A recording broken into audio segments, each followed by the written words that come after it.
Kerala financial corporation KFCയിലേക്ക് ഇതാ ജോലി അവസരം കേട്ടോ. 3 വർഷത്തെ കോൺട്രാക്ട് ബേസിൽ ഓഫീസ് എക്സിക്യൂട്ടീവ് തസ്തികയിലേക്കാണ് ആദ്യത്തെ നിയമനം. ക്വാളിഫിക്കേഷൻ വരുന്നത് ഗ്രാജുവേറ്റ് ആണ്. ഏതെങ്കിലും ഒരു ഡിഗ്രി ഉണ്ടായിരിക്കണം. കൂടാതെ ടൈപ്പിംഗ് പ്രൊഫിഷ്യൻസിയും 1 വർഷത്തെ എക്സ്പീരിയൻസും ആവശ്യമാണ്. പ്രായപരിധി വരുന്നത് 35 വയസ്സാണ്. SC ST കാറ്റഗറിക്ക് 5 വർഷത്തെയും OBC മുസ്ലിം തുടങ്ങിയ കാറ്റഗറിക്ക് 3 വർഷത്തെ വയസ്സിളവും ഉണ്ട്. സാലറി വരുന്നത് 20,000 രൂപയാണ്. www.kfc.org എന്നുള്ള വെബ്സൈറ്റിൽ നിങ്ങൾക്ക് ഓൺലൈനായിട്ട് അപേക്ഷകൾ സമർപ്പിക്കാവുന്നതാണ്. അപ്ലൈ ചെയ്യേണ്ട ലാസ്റ്റ് ഡേറ്റ് നവംബർ 20 ആണ്.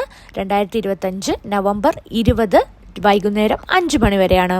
അടുത്ത പോസ്റ്റ് വരുന്നത് CS എക്സിക്യൂട്ടീവ് അസിസ്റ്റന്റ് കംപ്ലയിൻസ് ഓഫീസറാണ്. ഇതും 3 വർഷത്തെ കോൺട്രാക്ട് ബേസിൽ തന്നെയാണ്. ഇതിന്റെ ക്വാളിഫിക്കേഷൻ വരുന്നത് pass in CS intermediate exam and completed articleship